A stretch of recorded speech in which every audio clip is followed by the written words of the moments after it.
Hello everyone, welcome to another session with GMAT by example.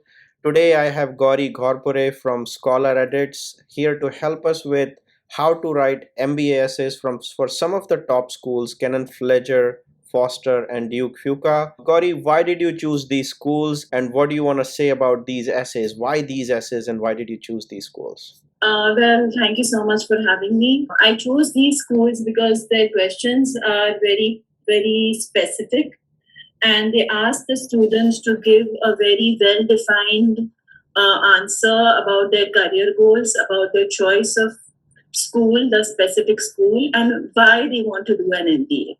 So the student has to be very clear and answer the questions with a great clarity for these essays. And I will tell how to go about the essays and help students with these particular questions. Sounds good. Thank you for joining. And guys, if you want to connect with Gauri after the call to avail her services, her contact information is given on the slide as well. So let's continue. Let's start with Kenan-Flagler. I'll read the question first. It asks about immediate career goals and how will you benefit from an MBA at Kenan-Flagler. So there are two things here. For how will you benefit from an MBA plus from the same school. And they also ask the student for a plan B. So this is one of the few schools that asks for a plan B, and that was one of the reasons that I chose this particular school. Now, going ahead, talking about the goal, the career goal is one of the most important components of the school essay. And one needs to understand what is the future lying ahead of you after an MBA in a very realistic manner and decide upon career goals that are in sync with your career as well as the choice of the program. Now, if you wish to switch functions, then you should have a strong reason and you should be able to portray that reason effectively. Having a strong reason is one thing, and being able to portray it effectively is another thing, and both should sync. Now, if the short term goal is too generic or impractical at the time of your application, basis your work experience, that may not work out in your favor. Gauri, so a couple of things, right? Very good points here about having a realistic goal, making sure that, if I'm getting it correctly, making sure that your experience and your background speaks to your goal in some way. It cannot be completely new or different goal all of a sudden. And if you are trying to change your career, then be very specific but also convincing about why you want to do it and how you would go about doing it. That's right, exactly. One has to be very practical while applying to a B school, like what work you have done and what your aspirations are should be in sync. Sounds good. So reminds me of a time when a MBA student of mine was applying. The first essay I saw was about how they want to go into sports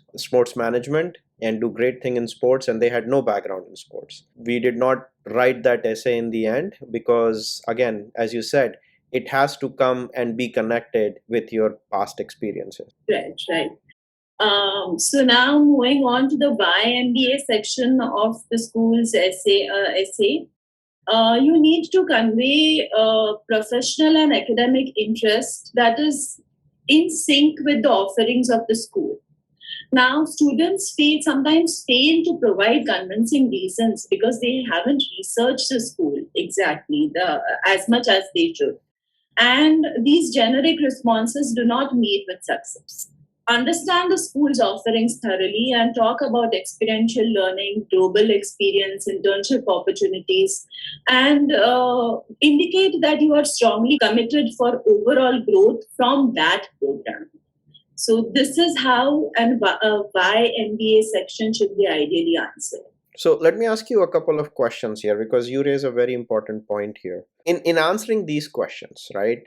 Is just going to the school's website and looking around enough, or is there additional steps somebody should take to get more information about the MBA? What are your thoughts?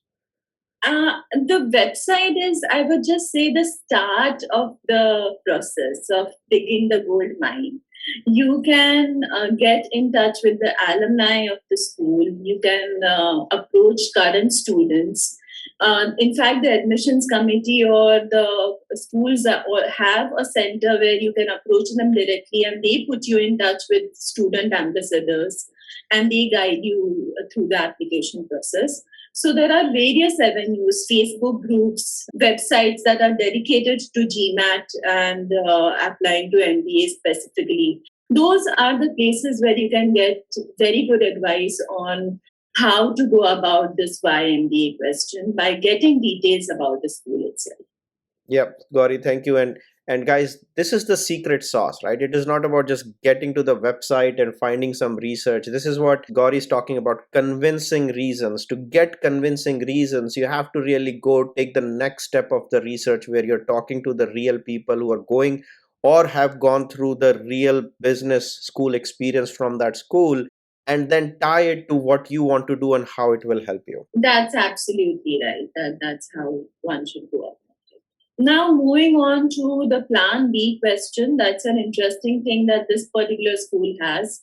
And successful applicants will usually not keep their plans to themselves. They will talk about what they want to do and the feasibility of what they are doing with their peers and mentors. And this is how most often they come up with a backup plan. It's peers or mentors who usually are very good at suggesting that, okay, if this doesn't work out, then maybe you could go on fall back on this. And this is how, once you have finalized your fallback plan, you explain it to the committee in the essays in a clear manner. So how difficult it is for somebody to come up with plan B, because what everybody is looking at when going for MBA is that one big consulting job or one big career path. Does it become very difficult to come up with plan B in your experience, or is it just talking to some of your peers and doing some retrospection that helps get to this answer? Actually, it is very difficult to come up with plan B because one is so invested in one's future and one's dreams that they have, linked with an MBA, that it is very difficult. I have come across very students, I've worked across a number of students